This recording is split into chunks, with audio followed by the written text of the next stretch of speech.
pedí o ya hice la solicitud para que nos entreguen los cerebros y poder hacer la disección del cerebro.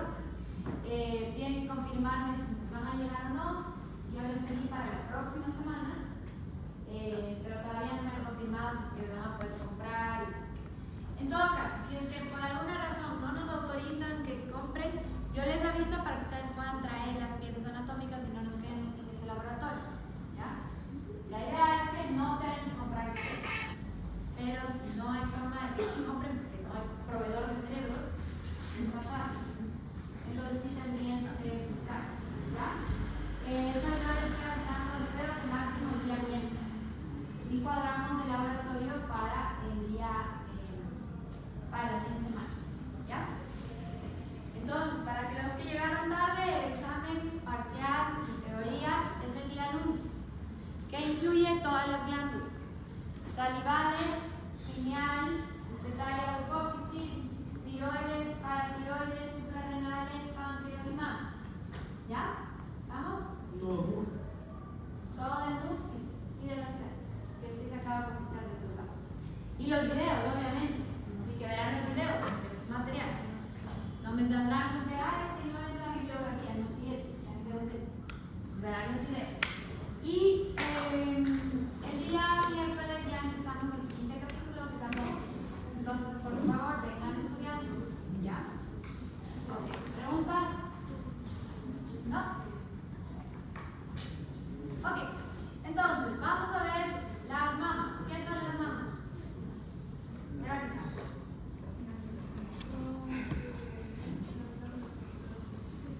Son glándulas productoras de leche. Si son glándulas productoras de leche, ¿serán endocrinas o exócrinas?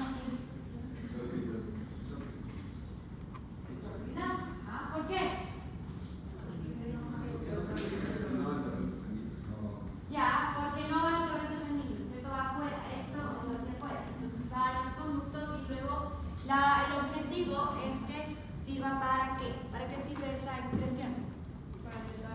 Para alimentar al bebé, ¿no es cierto? Entonces, una glándula exócrina sirve para alimentar a los bebés, por lo tanto son glándulas que tienen o que están relacionadas de forma un poco externa, digamos así, ¿a qué sistema? Al sistema reproductor. Son glándulas que forman parte del sistema reproductor, aunque no son necesarias para la reproducción como tal, pero sí para que el bebé, que es el producto de la reproducción, pueda crecer, ¿sí? Pueda alimentarse y pueda sobrevivir.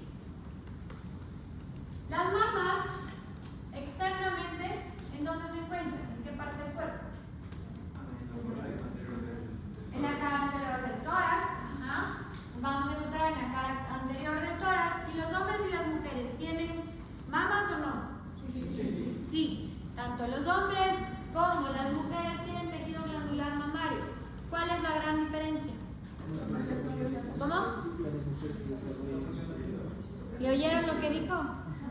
No, ¿qué dijo? Que las mujeres se desarrollan, los hombres no. Ajá. En las mujeres se desarrollan más y en los hombres va hacia el otro lado, se van atrofiando, se va perdiendo ese tejido mamario. En las mujeres el tejido mamario es más importante porque son las que tienen que dar de lactar, los hombres no dan de lactar, ¿sí? Pero sí tienen ese tejido mamario. Externamente lo que vamos a ver es la piel, obviamente, de la glándula. Aquí está la línea axilar anterior, acá estaría la línea paraesternal. Ustedes ya se acuerdan de esas líneas, ¿no es cierto? Ya vieron un tórax. Sí. ¿Sí vieron dos líneas de tórax? Sí. Ya. Y lo que vamos a ver son dos estructuras. Obviamente el agotamiento de las mamas de las mujeres. Hay de muchos tipos, de muchas formas. Van a depender de varias situaciones. ¿Y de qué?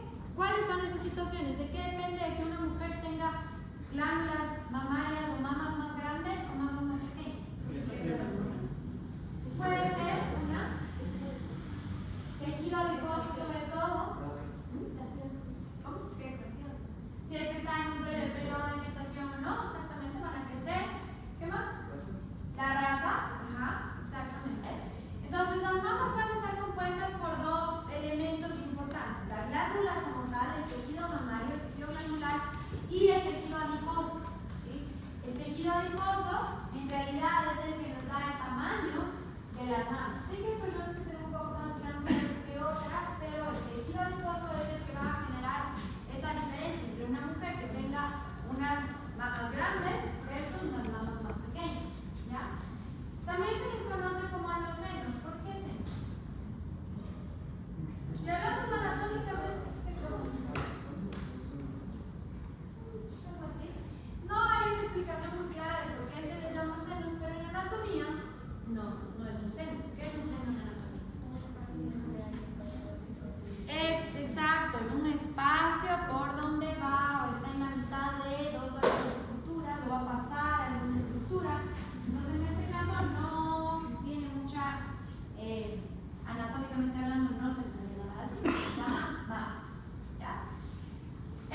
unas pequeñas tumefacciones, las pequeñas bolitas chiquititas que son. Ajá, son glándulas, son unas pequeñas glandulitas. ¿Y para qué sirven? Se llaman glándulas de Montgomery. ¿Para qué sirven? ¿Secreción? Sí, es una secreción sebácea, es una secreción como de un líquido ceroso que ayuda a ¿qué? A lubricar y mantener hidratado esa región del pezón, sobre todo durante el periodo de lactancia, porque acordémonos que el bebé va a succionar en esta región y la saliva a la final es un líquido o una sustancia que va a lastimar, o sea, va a ir dañando la piel. Entonces, para que eso no suceda, estas glándulas mantienen esta región de la areola y el pezón hidratados. Y luego tenemos el pezón, que es el lugar en donde se encuentran las salidas de unos conductos, por lo tanto, en el pezón se va a dar la secreción de la leche. Ya vamos a ver eso un poquito más adelante. En cuanto a la función de la glándula, ya habíamos visto que el objetivo de estas glándulas es poder amamantar, o sea, alimentar al bebé recién nacido. Y estas glándulas se van a activar de cierta forma por la succión. La succión del bebé hace que esas glándulas produzcan mayor cantidad de leche, ¿sí? ¿A través de qué eje hormonal? Del hipotálamo. ¿Y qué hace el hipotálamo? Secreta prolactina y también vamos a tener la secreción de oxitocina. Entonces, entre estas dos hormonas, la oxitocina va bajando a la final, pero la prolactina es la que va a generar la producción de leche como hormona como tal, y la oxitocina también. Entonces, el eje que va a ayudar a esta producción de leche va a estar entre el hipotálamo y las glándulas mamarias. Pero hay otro factor importante: la naturaleza es súper sabia. Entonces, para que exista esta producción de leche y exista más apego y más contacto, el simple hecho de que la mamá mire al bebé mientras está lactando hace que haya una mayor cantidad de oxitocina y de prolactina que se secreta y por lo tanto sale la leche con mayor facilidad, ¿ya? El escuchar al bebé llorar también activa esas hormonas y también genera mayor producción de leche, ¿ya? O que ya la leche fluye. Esto es básicamente un mecanismo para poder mantener al bebé alimentado y vivo, ¿sí?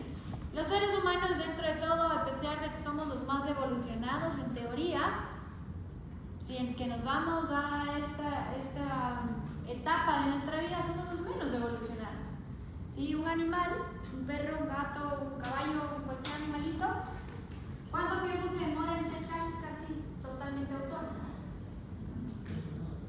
Nada, horas.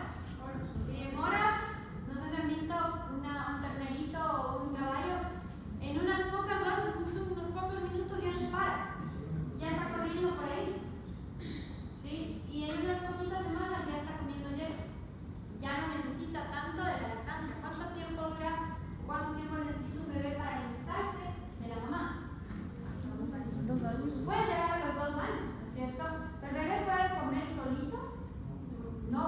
¿El caballo, la vaca, el perro puede comer solo? Sí. Entonces, dependemos 100% de la producción de esas glándulas para la supervivencia. Ahora, ya hay fórmulas que nos ayudan o que suplen a la lactancia materna, pero ¿cuál es el problema de esas fórmulas? No pasa. ¿Qué? Que no es leche materna, ok. No pasan los anticuerpos de la madre. Exactamente. Podemos en un laboratorio crear proteínas, podemos crear carbohidratos, podemos crear lípidos, podemos crear un montón de vitaminas, pero no podemos crear todos los anticuerpos que se pasan a través de la leche, ¿sí? Y tampoco podemos crear ese vínculo que va a tener el bebé y la mamá a través de la lactancia materna. Entonces es importantísima la lactancia materna. No es fácil, ¿sí? Parece que es algo súper natural y súper sencillo. No es nada fácil, es difícil, ¿sí? ¿Por qué? Porque a veces el bebé no puede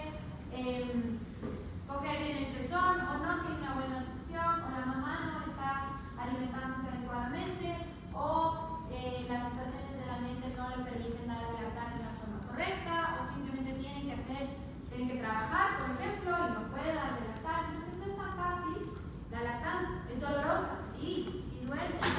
Sí, no es algo así tan romántico como a veces lo ponemos, y es difícil cuando ustedes le dicen a un paciente que le tienen que dar de lactar a su bebé. Sí, pero no necesariamente todas las mujeres están, digamos, totalmente comprometidas o se sienten tan bien con esa situación, ¿ya? Es importantísimo, sí, pero son ustedes los que tienen que acompañar a sus pacientes en ese proceso para que sea lo mejor o lo más agradable posible, ¿sí? ¿Cuánto tiempo dura la lactancia aproximadamente? ¿Hasta qué edad? 2 años. Los 2 años para el bebé. ¿Por qué hasta los 2 años? Porque luego de eso ya es más autónomo y ya no necesita, ¿sí? Pero para las mujeres, ¿cuánto tiempo pueden dar de lactar? Ajá, así como dice Brianna, el tiempo que haga falta. ¿Por qué? Porque si hay estimulación, si hay succión, va a haber producción de leche, ¿sí? Entonces, no importa, pueden seguir dando de lactar el tiempo que sea. No sé si ustedes han escuchado en la Edad Media, sobre todo de las matronas, de las mujeres que trabajaban para la nobleza y lo único que hacían era amamantar bebés. Nada más, ese era su trabajo. ¿Sí? Amamantaban a uno, nacía otro, cogían a ese otro bebé, lo amamantaban también y así seguían amamantando por años. ¿Sí? Entonces no es un proceso vinculado necesariamente a un hijo propio, ¿ya? Una mujer sí puede dar de lactar a otro bebé que no sea el suyo, ¿sí? Luego de haber dado a luz la primera vez alimento. Entonces, estas glándulas aquí van a ir cambiando también la composición de la leche a medida que el bebé va creciendo. ¿Cómo se llama la leche que sale al principio, los primeros días? El calostro. ¿Y qué características tiene? Es más espeso, tiene un color más amarillo, es más rico en qué? ¿Cuáles? En grasas y proteínas. Ajá. En grasas y proteínas, porque lo que ese bebé necesita ese rato es crecer más rápido, ¿cierto? A medida que va creciendo, Nada, que creo que es normal como que tenga calostro y chiquito poner en la comida. Si ya tienes hipoglicemia, te dan calostro. ajá.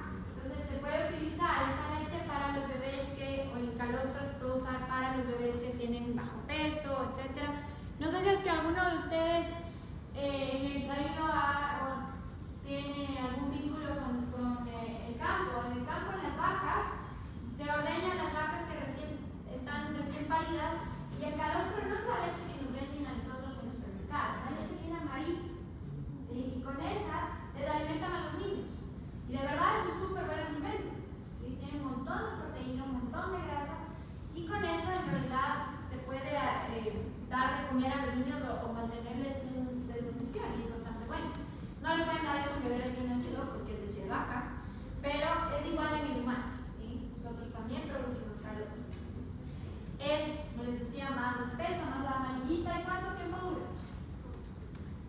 ¿Cuánto tiempo una mujer produce calostro? Pregunten a ChatGPT, a Google, a quien quieran, ¿no? La primera leche que da la vaca, la mamá. No 24 horas. Es la primera, pero ¿cuántos días, cuánto tiempo dura? ¿Cuánto tiempo le debe comer calostro hasta que ya cambie de composición? Más o menos una semana aproximadamente después del parto se le puede llamar calostro y luego va cambiando de composición, ya va a tener un poquito más de otros elementos y se va haciendo más líquida, ¿ya?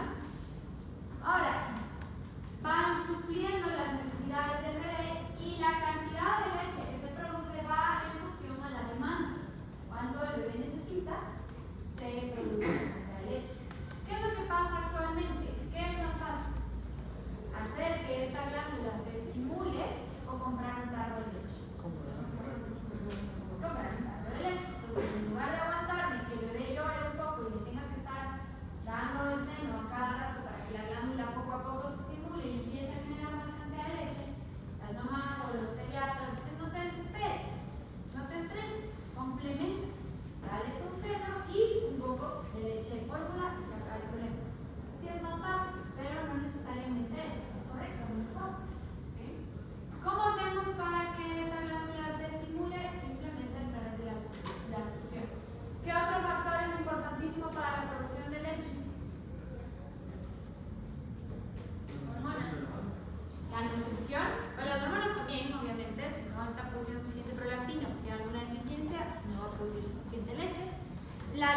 alimentación es súper importante. ¿Y qué más? La alimentación y la leche es que hidratación, es líquido. Necesitamos estar bien hidratadas. Si las mujeres no se hidratan bien durante la lactancia, no van a tener suficiente leche. ¿Ya? No hay mucha ciencia. Entonces, la alimentación es básica y la hidratación también. Ahora, en la leche también pueden pasar elementos que hacen que el sabor de la leche varíe. Entonces, sí influye qué es lo que está comiendo la mamá. Si come comidas muy condimentadas, va a pasar por la leche. Y el sabor de la leche va a cambiar, el bebé no va a querer tomar esa leche. ¿Sí? Sí van a pasar diferentes elementos que pueden irritar el intestino del bebé. Hay bebés más sensibles que otros, pero sí afecta lo que la mamá come al bebé. Entonces le da gases, le da cólicos, se le irrita el intestino, puede tener intolerancias. Entonces sí, la mamá tiene un poco que ajustarse a lo que el bebé necesita, ¿sí? O lo que el bebé les cae bien. Hay personas que dicen que yo comí todo y no me pasó nada. ¿Qué es verdad? Muy bien. Hay mamás que se comen un pedazo de queso de este tamaño y el bebé tiene deposiciones con sangre. Y lloran, y tienen cólicos, y tienen gases, porque se debe tener intolerancia a la lactosa probablemente. Entonces sí varía, sí afecta. ¿Ya? Tienen que ir conociendo a cada uno de los bebés y las mamás. Y hay alimentos, sobre todo en la alimentación, que sí ayudan, que son prolactígenos o que ayudan a que se estimule esta producción de leche a través de estimular diferentes cosas. Puede ser el centro de la prolactina, como puede ser la formación de la leche. Entonces hay mamás que les dicen, yo no he investigado tanto en realidad de ciertas cosas como el agüita de anís. Hay mamás que les dicen la guanábana es buenísima para lactar, obviamente. Hay el eneldo, hay un montón de alimentos y de cosas que ustedes van a haber escuchado que ayudan a la lactancia. ¿Sí? De alguna forma ayudan bastante bien.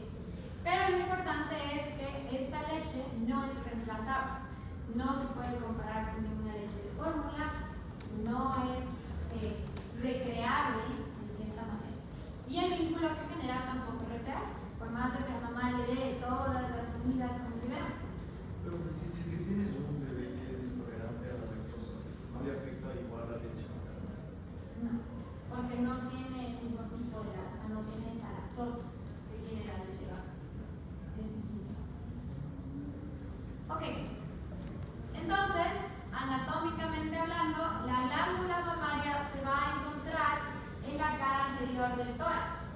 ¿En qué región? Sobre el músculo pectoral mayor y sobre una parte del músculo serrato anterior, el dorsal ancho. Esta de aquí es la glándula mamaria. Está compuesta de glándula como tal y también de tejido adiposo y tiene unas estructuras fibrosas alrededor, que a medida que vamos volviéndonos más viejas, las mujeres se van fibrosando en mayor cantidad. ¿Ya? Está envuelta por la fase torácica superficial, está separada del músculo, no se une a las fibras del músculo pectoral anterior, y es por eso que se puede hacer los implantes mamarios. ¿Dónde se ponen los implantes?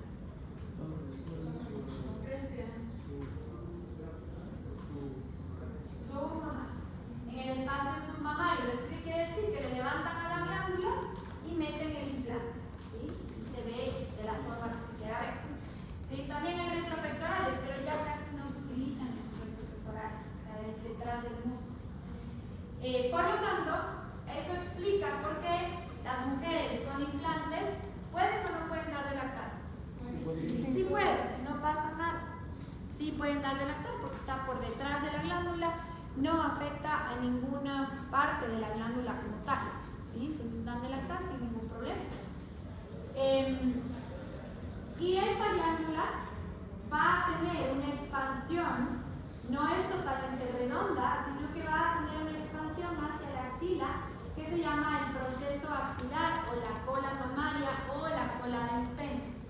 ¿Sí? Esta se dirige hacia la axila y puede haber tejido mamario. En algunas mujeres hay tejido mamario importante en la axila y puede incluso haber hasta un pezón en la axila y puede secretar leche por la axila. Sí, puede.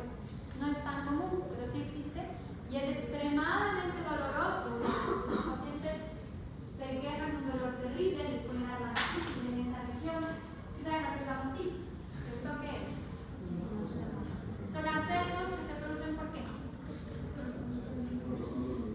Por la acumulación de leche. Acordémonos que esos conductos están abiertos al exterior, por lo tanto propensos a que tengan bacterias y el que se quede la leche ahí. ¿Qué pasa si ustedes dejan un vaso de leche fuera de la refrigeradora unos días? Se fermenta, se infecta y se va a infectar, ¿cierto? Entonces puede haber bastante dolor, se acumula la leche aquí, eso es extremadamente doloroso y puede terminar en una mastitis. También esta región se puede inflamar, por ejemplo, durante la menstruación. En el ciclo menstrual las mamas también se ponen más sensibles y hay personas que les duele y les molesta y se les inflama y se les hace una bola como un tumor en la axila y es muy doloroso. Sí, eso se llama la cola de Spence. Y obviamente es importante tener en cuenta esta ubicación anatómica porque puede haber cáncer también en esa región. ¿Ok? Entonces, ¿dónde está ubicada? Aproximadamente desde la tercera hasta la sexta costilla. Puede variar porque la forma anatómica de cada una de las mujeres o los hombres es distinta. Sí puede haber una glándula mamaria que vaya desde la segunda y eventualmente pueden ir bajando con la edad y llegar más abajo. Pero hay libros que ponen que la glándula mamaria o el lecho mamario va desde la segunda costilla en la parte superior, la línea paraesternal, tanto derecha como izquierda, la sexta costilla en el borde inferior y la línea axilar anterior en el borde lateral. ¿Sí? Eso es lo que consideramos el lecho de la mama.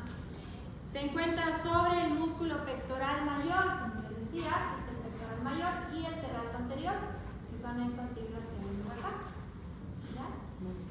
Hay mujeres que tienen, como les decía hace un rato, mamas más grandes, mamas más pequeñas. Va a depender básicamente el tamaño de la cantidad de grasa que tengan, no necesariamente de la cantidad de glándulas. Sí puede haber un poquito más de glándulas en unas y otras, pero eso no es lo que define el tamaño realmente de las mamas, sino la cantidad de grasa. ¿Sí? ¿De qué depende eso? De la genética, ¿sí? Depende de la raza, depende de la alimentación. ¿La ginecomastia es aumento de la glándula o el tejido? En los hombres, el tejido glandular. mamario. Sí, en los hombres la ginecomastia es el aumento del tejido mamario. Puede depender de, como les decía, raza, genética, alimentación y bueno, esas tres cosas son las más importantes. Puede variar durante la vida. Sí, el tamaño de las mamas va a variar durante la vida de una mujer. Si se engordan un poquito, van a aumentar. Si disminuyen, usualmente es lo primero que baja el peso, que es bastante superficial y metabólico. Por lo tanto, cambia durante la vida. ¿Ya? Por lo tanto, una mujer que no tenga casi nada de mamas, que no sea bastante plana, ¿puede darle la cara? Sí. ¿Va a tener más leche va a tener menos leche que una que tenga unas mamas gigantescas? No tiene nada que ver. Hay mujeres que son totalmente planas y yo he visto pacientes que de verdad están como una pared, parecen niñas de 12 años y dan de la cara a 4 bebés porque tienen tanta leche que regalan y donan. ¿Sí? No tiene nada que ver. Y he visto mujeres con unas mamas gigantescas que dicen, pero no entiendo, o sea, si tengo tanto, ¿por qué no tengo leche? Porque no tiene nada que ver. ¿Sí? El tamaño no importa.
encontrar tejido mamario en cualquiera de estas partes, desde la línea axilar anterior, pasando por el abdomen y terminando en la región inguinal. Entonces, sí se puede encontrar tejido mamario, es más común de lo que parece, y pueden incluso aparecer pezones y pueden ser productivos. ¿Puedes repetir eso? ¿Qué cosa? ¿Dónde se repite? La línea mamaria, desde la axila, desde la línea axilar, la fosa axilar y la línea axilar anterior, por el tórax, baja por el abdomen y termina en la ingle, ¿ya? Sí podemos encontrar tejido mamario en estas regiones y no es tan poco frecuente. Para hablar de la mama la vamos a dividir en 4 espacios, ¿sí? Vamos a dibujar una línea, 2 líneas imaginarias, una que va desde la clavícula, línea medio clavicular, pasa sobre el pezón, y la otra que va desde el esternón hacia la línea axilar anterior, pasando también por el pezón. Y esto divide a la mama en 4 cuadrantes, ¿sí? Superior interno, superior externo, inferior interno, inferior externo. Y la cola de Spence que está dentro del superior externo, ¿sí? Eso es importante porque anatómicamente tenemos que describir la mama en ciertas situaciones, ya sea quirúrgicas o cuando hablamos de cáncer. Y esto ya van a ver sí tiene una importancia, sobre todo en la frecuencia con la que encontramos tumores cancerígenos, o sea, malignos o benignos dentro de la mama. Las mamas van a estar sujetas al músculo por unas estructuras que se llaman los ligamentos suspensorios, ¿sí? Los ligamentos suspensorios son unos ligamentos, unas estructuras fibrosas que sujetan al tejido glandular, van dividiendo al tejido glandular en estos pequeños glóbulos y se adhieren a la fascia del músculo pectoral mayor. Entonces, de esa forma las mamas quedan suspendidas. ¿Sí? Esos son como los elementos de suspensión de la mama, los que les mantienen en su puesto. ¿Qué es lo que sucede? Con los cambios durante la edad, durante el embarazo, la lactancia, etc., el que las mamas se agranden y se achiquen y se vuelvan a achicar y se vuelvan a achicar va haciendo que estos ligamentos se vuelvan más laxos, ¿sí? Y eso a la final produce lo que conocemos como lactosis mamaria. ¿Qué es lactosis? ¿Qué significa tosis? Tosis. Hay tosis palpebral, hay tosis de las mamas, se cae, exacto. Pendula, se cae, ¿sí? Entonces, igual que la piel, porque es laxa hasta cierto punto, pero llegan a romperse las fibras de colágeno en la piel y ya queda plástica, ¿sí? Ya no regresa. Pasa lo mismo con estos ligamentos suspensorios, como que crecen, se hacen laxos y las mamas van cediendo y se van cayendo por gravedad, ¿ya? Pasa el tiempo y a medida que más viejitas nos hacemos, es peor, ¿sí? Pero depende mucho de la función de estos ligamentos suspensorios. A mayor fuerza de estos ligamentos, menos probabilidad de que tengamos flacidez en las mamas. ¿Y cómo? ¿Cómo puede pasar eso? ¿Cómo les podemos fortalecer? ¿Cómo? Con ejercicio. Ajá, exactamente. Teniendo un buen músculo pectoral mayor antes de los embarazos, que aproveche. Después ya no se puede hacer mucho. Entonces aquí podemos ver cómo estos ligamentos están dentro de toda la mama y van a sujetar a la mama en su posición anatómica. Aquí está el músculo pectoral mayor. Bueno, aquí vemos el pezón, esta sería la región de la areola y la grasa que está alrededor de la mama. La cantidad de grasa que tenemos alrededor de las mamas funcionalmente, como les decía, no importa, pero anatómicamente sí, porque eso puede generar diferentes posiciones de la mama y puede llegar incluso hasta ser un problema. Cuando es demasiado, puede llegar a producir problemas de columna, dolor de espalda, cuello, y puede ser grave, o sea, sí puede llegar, yo he visto casos muy extremos de unas hipermastias tremendas que claro, tienen problemas de columna y les duele un montón, ¿sí? Es peso.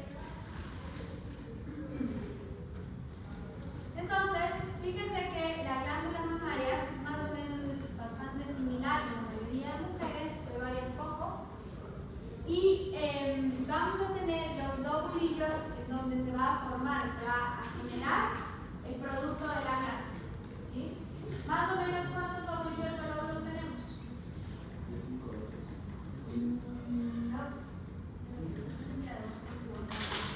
¿Te acercas un poquitín más, un poco más? De 15 a 20, ese es el estándar o el número de lóbulos que vamos a tener. Entonces, si se fijan, podemos dar un número medio preciso, no es algo que varía mucho de mujer a mujer. Son de 15 a 20 lóbulos y estos lóbulos van a conectarse hacia el pezón a través de los conductos galactóforos. Aquí tenemos justo por debajo de la areola los senos galactóforos y por último los conductos que desembocan en el pezón para que ya el bebé pueda tragar la leche. ¿Sí? Estos senos galactóforos son los que van a permitir el paso cuando hay succión. ¿Sí? Cuando el bebé ya succiona, estos son los que van a permitir que la leche pase. Mientras tanto, se va a quedar acumulada la leche dentro de la mama. ¿Cómo? Entonces aquí vemos un corte sagital. Estos de aquí son los lóbulos. Dentro de los lóbulos vamos a tener los alvéolos. En estos alvéolos tenemos el tejido mamario secretor, las células que van a producir la leche. Entonces aquí tenemos la producción de leche. Dentro de los alvéolos van a pasar a los conductos lactíferos. Estos conductos lactíferos, que son estos de acá, llegan hacia los senos lactíferos y luego desembocan en el pezón. ¿Okay? En el pezón no es que desemboca un conducto, no es un conducto grande, son un montón de conductos chiquititos, más o menos de 15 a 20 conductos pequeñitos. ¿Sí? Entonces, sí puede suceder que se tape uno de estos o que se quede un poco de secreción aquí y sean como unos calculitos. Sí puede suceder. Pero si se fijan son varios conductos. Es lo mismo. Tenemos el tejido adiposo, los ligamentos que van separando este tejido adiposo y se van a pegar hacia la fascia pectoral del músculo pectoral mayor. Y acá tenemos el tejido glandular, los lóbulos glandulares, o sea, los lóbulos mamarios, la glándula como tal. Así es como se ven cuando estamos dando de lactar, llenos, grandes, por eso se agrandan las mamas. Y vamos a cambiar la enseguida, ¿sí? Come el bebé y la mama se va a achicar. Empieza a producir más leche a las 2-3 horas y otra vez ya están más grandes, ¿sí? Y genera, a veces se llena tanto que va a generar dolor, molestia. La mamá necesita sacarse o que el bebé come, ¿sí? Llega un punto en que no es aguantable. Y luego vuelve otra vez, cuando se queda sin leche, vuelve así. Esta es la forma normal en la que tenemos los lóbulos cuando la mujer no está dando el lactar, está en un periodo que no desea de lactancia. Aquí se encuentran los senos lactíferos que desembocan en los conductos del pezón. Otra vez lo mismo. ¿Qué será el número 1? Este es ya los intercostales, ¿cierto? Músculos intercostales. El número 2, el pectoral mayor. El número 3, lóbulos. El número 4, el pezón. El número 5, la areola. El número 6, los senos, porque está señalando esto, los senos, ¿no es cierto? El número 7, el esposo, bueno, yo no sé. ¿Los conductos son los senos? No, son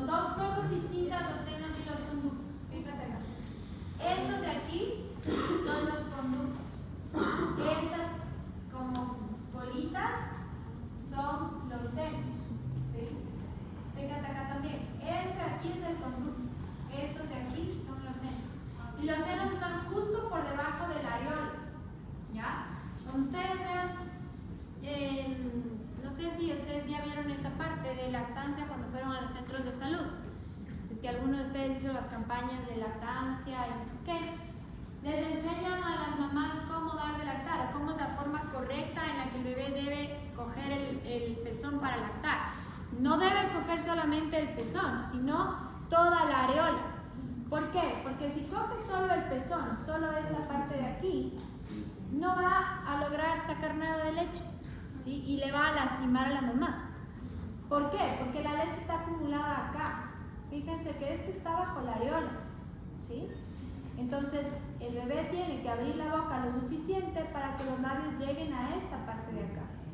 Tienen que quedar en la areola, ¿sí? Taparse la areola con los labios del bebé. Esa es la posición correcta de la lactancia, ¿sí? A veces los bebés no abren mucho la boca, hay que ayudarles, hay que bajarles el mentón o hacerles ejercicios en la boquita para que hagan bien. Porque si no sucede eso, si no está la boca alrededor, los labios alrededor de estos senos, no va a salir leche y no se va a estimular y no va a producir. Entonces la posición es importante. Y además solamente le va a lastimar el pezón a la mamá, nada más. ¿Okay? Entonces es muy distinto los senos, que son estos, de los conductos. ¿Sí está claro? ¿Sí? Mira acá, aquí se ve incluso mejor. Estos son los senos y estos son los conductos. ¿Ya? ¿Sí? Ok, hay muchas tendencias a ver nuestro cuerpo como un elemento perfecto, ¿no es cierto? ¿Cómo se llama ese dibujo de Leonardo da Vinci de las medidas corporales? El hombre del Vitruvio, ¿no es cierto? Él se dedicó a dibujar y a medir y a decir cómo va a ser la persona perfecta en cuanto a dimensiones, que sea totalmente proporcionada. Y eso determina ciertos estándares de belleza o ciertos estándares de lo que se supone que está bien y está anatómicamente, se podría decir entre comillas, correcto. Pero las distancias o la forma en la que deberían estar las mamas normalmente es formando este triángulo, es un triángulo equilátero. ¿Qué quiere decir eso? Que todos los lados son iguales, ¿sí? Por lo tanto, el triángulo que vamos a dibujar va desde la horquilla esternal, el huequito del esternón, hacia el pezón. Tiene que haber 19 a 21 centímetros. De entre pezón y pezón, 19 y 21 centímetros. Y del otro lado igual, del pezón a la horquilla external, 19 a 21 centímetros, ¿sí? Eso se considera como el estándar o la posición normal de los pezones y de las mamas. Ojo que no tiene una connotación clínica muy importante, ¿ya? Pero si es que estos dos de acá son más grandes o más largos, quiere decir que hay una ptosis mamaria, o sea que están como un poco descendidas. Si es que no se puede ver este surco o este surco es muy grande, también. ¿Para qué sirve eso? ¿Para qué especialidad le serviría eso? ¿Qué? Plástica, ¿cierto? Los cirujanos plásticos, ustedes van a un cirujano plástico y quieren ponerse prótesis y que todo quede en su puesto, ¿cómo saben en dónde colocarlas? ¿Cómo saben a qué distancia tiene que estar la una de la otra? Utilizando esta regla, ¿ya? Ese triángulo tiene un nombre. ¿Cómo? ¿Triángulo?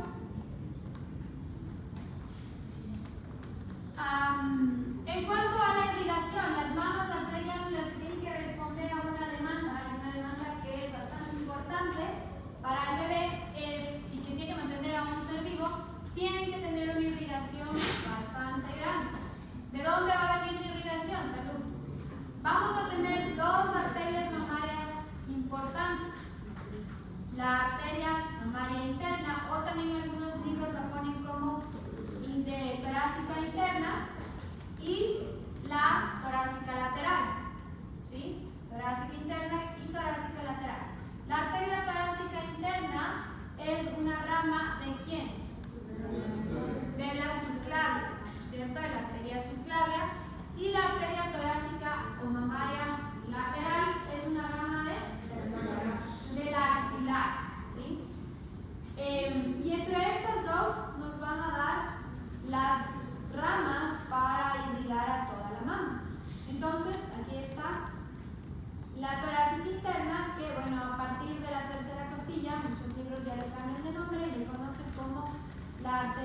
mamaria interna, y esta nos va a dar aproximadamente 5 a 6 ramas que irrigan los cuadrantes internos, superior e inferior, ¿sí? En cambio, la rama lateral, la arteria mamaria o la arteria torácica lateral se convierte en arteria mamaria lateral y nos da aproximadamente igual 5 o 6 ramas que van a irrigar a los cuadrantes superior externo e inferior externo de la mama. Hay mama o hay una red vascular accesoria o que no es tan importante, digamos así, para la irrigación de la mama, que son las arterias mamarias laterales, son subcutáneas y que vienen de las arterias intercostales, ¿sí? Entonces las intercostales también van a dar unas pequeñas ramitas para irrigar a la mama. Dependerá del tamaño, obviamente, ¿sí? A una mama más grande, que tiene más tejido celular subcutáneo y que tiene más piel, recibirá un poquito más de irrigación a través de estas arterias subcutáneas que vienen de las intercostales. ¿Okay? La irrigación de la mama es súper sencilla. Aquí tienen un gráfico para que se acuerden un poquito mejor. Aquí tenemos la arteria torácica interna, que nos va a dar aproximadamente 5 arterias mamarias. Aquí está, y usualmente le dividen, hay 3 que son las más importantes, la superior, la media, la inferior, y esas sí son importantes identificar, tratar de ubicar las más grandes en cirugías como las cirugías de reducción mamaria o en las cirugías de mamoplastia que les acomodan, digamos, a la mama con el tejido que la mujer tiene, pero les acomodan mejor, ¿sí? Se utiliza la irrigación y ya no hay cómo perder esta irrigación, ¿ya? Entonces tenemos la arteria torácica interna, que es una rama de la arteria subclavia. Acá tenemos la arteria subclavia, que se va a convertir en arteria axilar, y de la arteria axilar vamos a tener la torácica lateral. También hay unas ramas pequeñas que pueden nacer de la toracocorneal o de la subescapular, pero no son muy importantes realmente para la mama. Son accesorias, son muy cambiantes, muy variantes en diferentes personas. Y luego tenemos las arterias intercostales que nos pueden dar una pequeña irrigación, sobre todo para esta región de la mama. Ahí igual ustedes tienen como en un pie la cantidad de sangre que aporta cada arteria. Entonces, si vemos este gráfico, ¿cuál es la arteria? ¿Cuál dirían ustedes que sería la arteria que irriga en mayor proporción a la mama? La torácica interna. Entonces, la mayor irrigación de la mama va a ser por parte de la torácica interna. No tenemos que olvidarnos de la arteria axilar y de las intercostales, sobre todo esta región de acá. En cuanto a el drenaje venoso, básicamente tiene la misma secuencia, se da de la misma forma. Entonces, la mama va a drenar, su drenaje venoso va hacia la vena intercostal, la vena torácica interna, va a la vena torácica interna, y en la parte externa va hacia la torácica lateral. La arteria torácica lateral llega hacia la vena torácica lateral va a la vena axilar, y la vena torácica interna va hacia la unión entre la subclavia y la yugular interna, ¿sí? También tenemos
4 hasta T3 más o menos, va a dar la inervación sensitiva a la región de las mamas, ¿sí?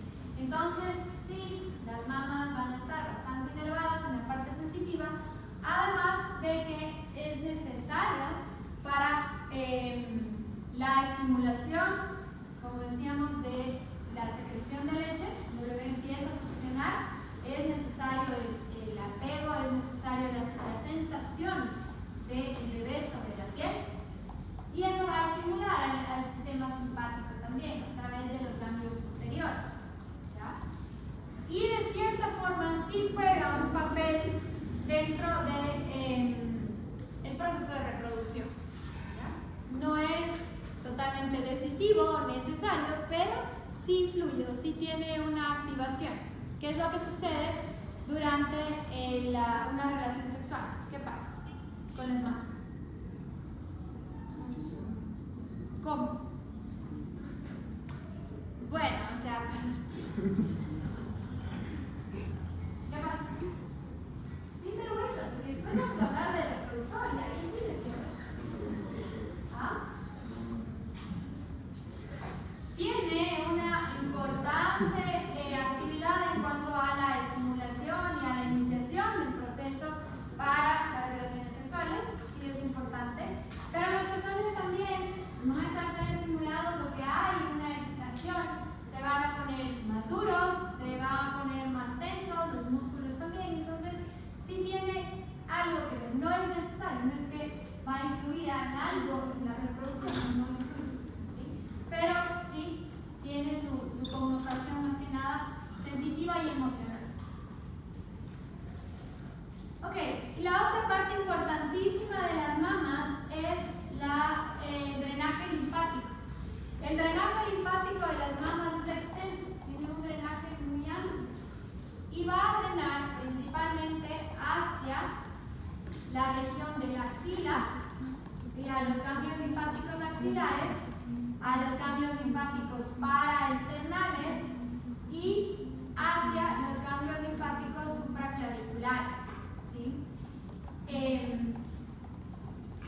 Acordémonos que, bueno, si es que queremos estudiar un poquito más precisa la anatomía de los ganglios linfáticos de la mama, vamos a tener varias cadenas ganglionarias que están alrededor de la mama, dentro de la mama.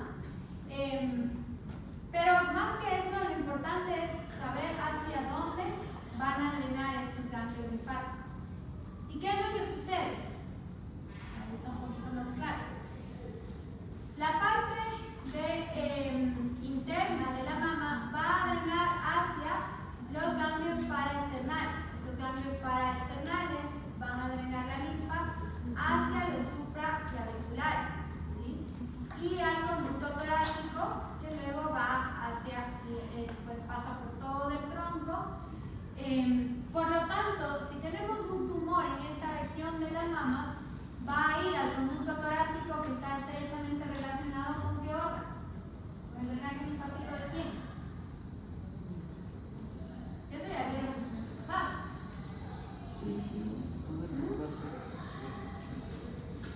¿Qué órgano tenemos aquí? Que tenga mucho drenaje linfático. El corazón no tiene mucha piel, pero no es tan importante. Los pulmones. ¿Por qué los pulmones tienen mucho drenaje linfático? ¿Por qué? Respiramos, hijos, vienen cosas de afuera, entran a los pulmones, no podemos enfermarnos, por tanto tienen que ser drenados, tienen que salir, ¿sí? El corazón no, porque el corazón recibe sangre, bota sangre, la sangre en teoría no tiene que tener ni bacterias, ni virus, ni nada. El aire sí, el aire tiene todo, ¿ya?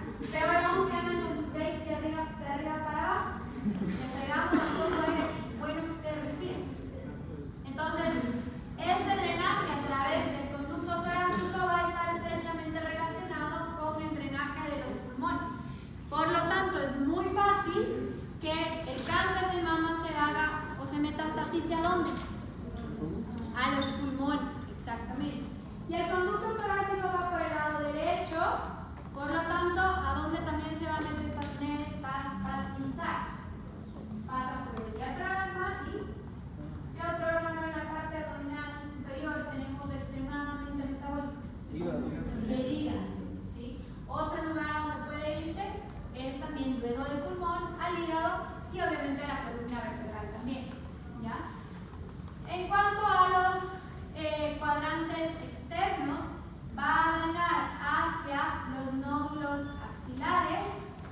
aquí están los nódulos pectorales, aquí están los subescapulares, los axilares, estos son del grupo axilar, y luego van hacia los nódulos supraclaviculares. Acuérdense que los nódulos supraclaviculares no son palpables. Aquí en el cuello sí puedo palpar nódulos y no me expreso tanto. Sí, atrás de la oreja también. En las axilas también. En el final también puedo palpar nódulos y me expreso. Si toco un nódulo supraclavicular, me estresas. ¿Sí? Esos nódulos supraclaviculares, estos de aquí, no se deben palpar. Una bolita en esa región es grave. Es un cáncer probablemente. ¿Sí? Casi siempre es maligno. Entonces, no mujer que tenga una bolita en el seno, que tenga ciertas características que pueden parecer malignas o no, pero que además tenga este ganglio de aquí, este supraclavicular palpable, es una mala señal. ¿Sí? Debe que estudiar bien qué es lo que está sucediendo. Entonces, fíjense que este drenaje linfático es bastante importante y su final es el conducto torácico. ¿Les expliqué? Ahora, la cantidad o el porcentaje o la probabilidad de cáncer de mama cada vez ha ido aumentando, cada vez es más alta, pero no sabemos si en realidad es más alta porque hay más factores que producen el cáncer o porque se detecta más. ¿Sí? Tal vez antes no se detectaba tanto, había la misma cantidad y se morían y no nos dábamos cuenta. Pero ahora sí se detecta temprano, es uno de los cánceres más detectados que tenemos, junto con el de tiroides. Y fíjense que aquí los cuadrantes sí son importantes. Los cuadrantes sí van a marcar la diferencia. El mayor porcentaje de tumores malignos se da en el cuadrante superior externo. ¿Sí? ¿Por qué? Porque el drenaje que tiene este cuadrante es bastante importante. ¿Sí? Es mucho más que el de acá. Entonces, aquí en el cuadrante superior externo se da el 50% de los tumores. El 15% en el cuadrante superior interno, 6% en el cuadrante inferior interno y el 11% en el cuadrante inferior externo. Y en el pezón, el 18%. Pero ojo que a veces los tumores que afectan al pezón suelen ser bastante, o la probabilidad de ser malignos es alta. No hay muchos en esta región, pero cuando hay, la probabilidad es un poquito más alta de que sean malignos. ¿Sí? Cuando es en estos otros tres, pueden ser benignos, no hay tanto problema. Pero acá, 50%. O sea, es bastante alta la probabilidad de que sea un tumor maligno si lo tenemos en esta región, en este cuadrante superior externo. ¿Sí? Es importante y es pregunta de examen. Bueno, y esto un poco para que ustedes se fijen cómo se puede ir adaptando a las medidas ideales o lo que consideramos que es lo ideal, lo perfecto o lo más estéticamente correcto. Como les decía, para una cirugía plástica estos parámetros son súper importantes.